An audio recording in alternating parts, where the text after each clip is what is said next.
Ya nos acompaña el presidente del movimiento Otro Camino, Ricardo Lombana, para analizar la grave crisis nacional que estamos viviendo. Bienvenido, Ricardo, a Radar. Gracias, Sabrina. Buenos días al doctor Ritter y a toda la audiencia de Radar. Un gusto estar con ustedes.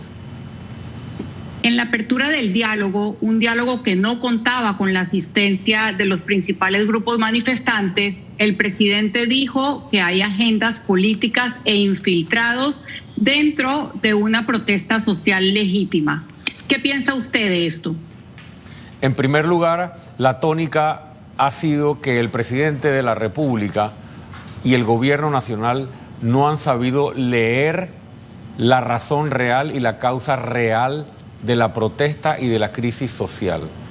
Los principales responsables son los miembros del gobierno nacional y es el presidente de la República por su inacción, por su irresponsabilidad y por haber gobernado solo para unos grupos y no para las mayorías, permitiendo el histórico despilfarro de fondos públicos durante esta administración. Y la gente dijo, hasta aquí. Esa desconexión y esa falta de entendimiento de la razón real detrás de la crisis se ve reflejada también en los comentarios que usted menciona. Porque abrir una reunión o abrir una mesa de diálogo, si se le puede llamar mesa de diálogo, porque estaba incompleta y faltaban actores, tratando de descalificar la protesta, diciendo que hay infiltrados, me parece otra desconexión más por parte del gobierno y por parte del presidente de la República, y además me parece irresponsable que dé información a medias. Si el gobierno tiene información acerca de participación de políticos o de infiltrados o de financiamientos, que dé la información al país. Eso es transparencia. Yo creo que a nadie le queda duda de que hay un descontento y una indignación ciudadana generalizada, y que si hay infiltrados o hay algunas personas que han practicado actos de violencia o actos de vandalismo, son solo los casos menores, porque el centro de la protesta masiva que se ha dado en todo el país se basa en una legítima y genuina indignación ciudadana ante un sistema político que los ha abandonado. Ricardo, hay evidentemente un hastío, llamémoslo así, por parte de algunos sectores de esta protesta, que por ejemplo los productores que no pueden sacar sus productos, no los pueden vender, las inconveniencias y los sinsabores que produce el tener cerradas las carreteras, en la práctica están colocando para decirlo de manera coloquial, pueblo contra pueblo, y los actores verdaderos que están tanto en el órgano ejecutivo como en el legislativo están mirando desde la barrera, ver cómo se enfrenta y cómo a lo mejor se agota esta protesta que tiene que tener un límite y sin llegar a ninguna conclusión. Ese puede ser un escenario en esta nueva semana. Se inicia hoy la tercera semana de protesta. Todos los panameños que amamos este país no queremos violencia, no queremos enfrentamientos entre panameños y mucho menos actos de vandalismo, ni saqueos, ni lo que pudiera pasar si no se actúa responsablemente. No podemos responsabilizar, y considero que es un error responsabilizar a quienes están protestando, porque la situación de abandono, la situación de indignación, el hambre, la falta de ingreso, la falta de trabajo, la falta de acceso a medicamentos, la falta de acceso a agua potable, estas son realidades que se exacerbaron durante la pandemia, mientras el gobierno venía diciéndole a la población: no hay plata para atender las necesidades, no hay plata para poder crear un fondo de ayuda a los microempresarios, a los medianos empresarios, a los pequeños empresarios, no hay plata para congelar el precio del combustible. Cuando fue a Colón, lo primero que dijo el presidente: no hemos reanudado la construcción del Amador Guerrero porque no hay plata. Se la han pasado diciendo que no hay plata, pero las bofetadas de la fiesta de los diputados, de las planillas multimillonarias para nombrar botellas y del rosario de gastos innecesarios destinados a la política clientelista por esta administración, han causado que la gente esté en las calles y que cierre las vías. ¿Qué produce esto? Lo que usted plantea. Que productores que genuinamente necesitan mover sus productos se enfrentan a una molestia, a una indignación generalizada. Es decir, panameño y panameño, ambos afectados, porque todos somos afectados por la irresponsabilidad de esta administración y por este sistema que le ha dado la espalda a la población, se ven enfrentados. Es por eso que es importante, uno, que quienes están liderando las protestas den paso cuando se trata de situaciones de salud, médicos, enfermeras, ambulancias, y que permitan el movimiento de productos perecederos y también del combustible, porque eso puede generar crisis, caos que puede llevar a violencia. Y por otra parte, encontrar una solución por parte de los actores promovida por el gobierno es urgente. Escuchar al presidente llegar a una reunión con el país encendido y una vez más tener que escucharlo hablar de anécdotas o del bambú o de que él es un panameño humilde o de que, con todo respeto lo digo, de que él es el hijo de una maestra humilde, etcétera. Está bien, conocemos todos estos detalles desde la campaña. Un presidente con un país en crisis tiene la responsabilidad y la obligación de sentar a las partes, a todas las partes en la mesa y proponer las soluciones que en este caso tienen que ser extraordinarias para no llegar a una situación de violencia, de enfrentar a panameños contra panameños. Tenemos que tener mucho cuidado con eso, tolerancia de parte de quienes legítimamente están protestando en las calles y rápida acción por parte del gobierno en la proposición de las soluciones que con mucho gusto podemos hablar de cuáles son las que nosotros hemos propuesto al gobierno nacional. Precisamente quería preguntarle en este preciso momento, ¿de dónde sacaría Ricardo Lombana, si usted estuviese sentado en la silla del presidente, esos dineros que el gobierno dice que no hay y qué medidas tomaría, qué medidas concretas y específicas tomaría para recuperar la credibilidad y la paz social? Para responder esa pregunta no puedo dejar de mencionar lo que hemos hecho 2 o 3 años antes. Y solamente voy a mencionar una acción. En noviembre del año 2020 le presentamos una carta con propuestas al presidente de la República y su gobierno. Una de varias que hemos presentado preparadas por nuestro equipo de trabajo. En ese documento de noviembre de 2020, que está en nuestras redes sociales, hay una enumeración de medidas de recorte presupuestario de contención del gasto. Hay suficiente recurso para recortar. Solamente veamos el presupuesto de la Asamblea Nacional, que en la época de Guillermo Endara era menos de 25 millones de dólares y hoy alcanza los 140 millones de dólares, con un crecimiento histórico bajo esta administración por la designación y nombramiento de botellas dentro de las planillas 080, 172 y otros mecanismos. Allí, en la reducción del presupuesto de la Asamblea, hay un paquete importante o un monto importante de recorte. Si a eso le sumas la posibilidad de reducir el subsidio electoral que reciben los partidos políticos, que es el 1% de los gastos corrientes del Estado, reducirlo al 0.5% o menos, si así se quiere.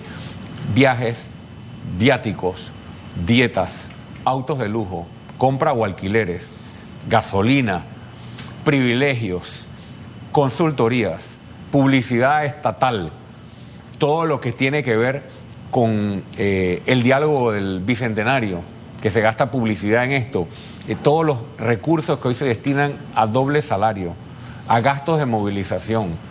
La lista es larguísima. Nosotros en campaña estudiamos el presupuesto general del Estado y solamente en aquella época, hace 3 años, se podían ahorrar hasta 1.000 millones de dólares si se recortaba todo lo que se va en corrupción, en clientelismo y en gastos no necesarios.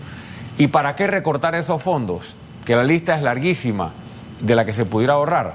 Y estoy enumerando solamente lo que depende directamente del sector público, porque también hay leyes que han sido aprobadas, como la ley de los incentivos turísticos o créditos fiscales, que pretende dar un sacrificio fiscal de casi 2.000 millones de dólares para ciertos grupos económicos.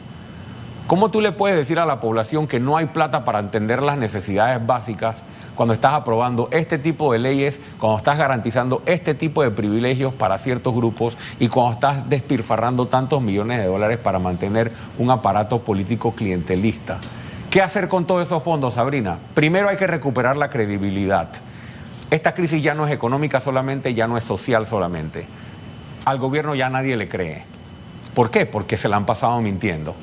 ¿Cómo recuperas credibilidad? Haciendo un cambio significativo, radical y drástico de gabinete.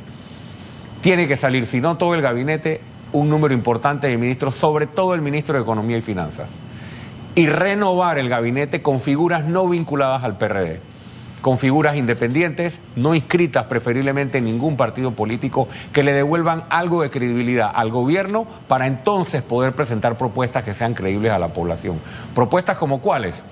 Está el rosario o la lista de gastos que se pueden y se deben recortar de inmediato, empezando con lo de la Asamblea, que es insostenible y que es escandaloso, y que el presidente no solamente debería intervenir, sino ordenar una investigación. Además de eso, aunque el presidente no puede pedirle la renuncia al Contralor General de la República, pues sí podría mencionarlo. Los panameños deberían recibir del Contralor General de la República su renuncia, porque nunca ha habido un despilfarro y un manejo tan irresponsable de los recursos del Estado con un Contralor mirando hacia otro lado. Tercero, no solo tiene que haber medidas en el gabinete, no solo tiene que haber renuncias, sino que tiene que haber acciones concretas de aplicabilidad inmediata y no anuncios de anuncios de anuncios. Esos fondos, Sabrina, ponerlos al servicio de los subsidios que hoy se están aprobando para congelar los precios del combustible. Aquí se podría evaluar también el subsidio para los insumos como fertilizantes y otros productos que se necesitan para la producción de alimentos y la producción agrícola que vienen pidiendo los pequeños y medianos productores. La creación de un fondo de ayuda no reembolsable o de microcrédito y préstamos para el micro y pequeño empresario que tanto auxilio está pidiendo. Levanten el estado de emergencia, señor presidente, ¿hasta cuándo? Rindan cuentas, pongan a andar la economía y dediquen también parte de estos fondos a lo que dijeron hace un año que iban a hacer. Poner a la gente a trabajar pintando infraestructuras, limpiando veredas, tapando los huecos de la calle, reconstruyendo aceras y agregaría yo construyendo infraestructuras y canchas deportivas en las comunidades. Para eso deberían ser los recursos. Eso reactiva la economía y eso le da paz social. Y ojalá entiendan que tienen sobre sus manos la estabilidad del país y un posible escenario de violencia que se puede evitar si actúan responsablemente. Ricardo, si se quiere, estos son, lo que acabas de listar es una serie de acciones que se pueden tomar en el corto y el mediano plazo. Pero mañana lunes comienza la tercera semana, hay un diálogo en la Ciudad del Saber, que es un diálogo entre el gobierno, gremios empresariales e iglesias, que sin los actores principales, diría yo, de las protestas. Hay un actor principal porque está la Asamblea y está el órgano ejecutivo, pero falta la mitad de la otra parte. Se está tratando de llegar a un acuerdo con una de las partes ausentes. Sin embargo, hay otro diálogo en Santiago, donde también hay funcionarios del Estado y donde sí están los que están en la protesta. Entonces, la pregunta es, mañana lunes, ¿cuál es el escenario que enfrentan los panameños? Un diálogo que no es diálogo en Panamá, un diálogo disminuido por el propio presidente y por el propio gobierno, porque tienen funcionarios menores en Santiago, pero que están... Pero, ¿para dónde? ¿Cómo se puede devolver en el inmediato plazo, no en el mediano, en el inmediato plazo, la paz social y sobre todo reabrir las escuelas? Nosotros venimos de 2 años de tener las escuelas cerradas y ahora ya llevamos 2 semanas más, que es casi el 10% de lo que ya llevábamos.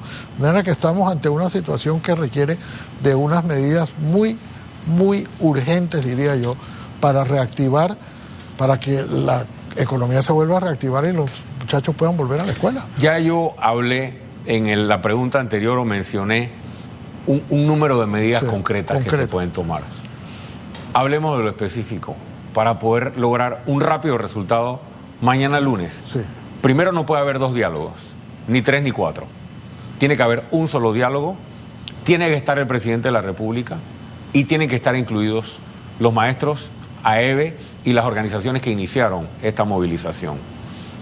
Si eso no se atiende, o sea, si esto sigue dividido en grupos y el gobierno cree que esa estrategia va a resultar, esa es la primera medida con la cual no se va a solucionar el tema de manera inmediata mañana lunes. Tal vez la decisión de cambio de gabinete o de reemplazo del gabinete es una decisión que no se puede tomar ya, antes del lunes. Si usted me está preguntando para mañana lunes, yo creo que la única forma de que tú puedas tranquilizar a una población que sabe que le están robando es que le pare de robar. Todos los días nos roban con las botellas de la Asamblea.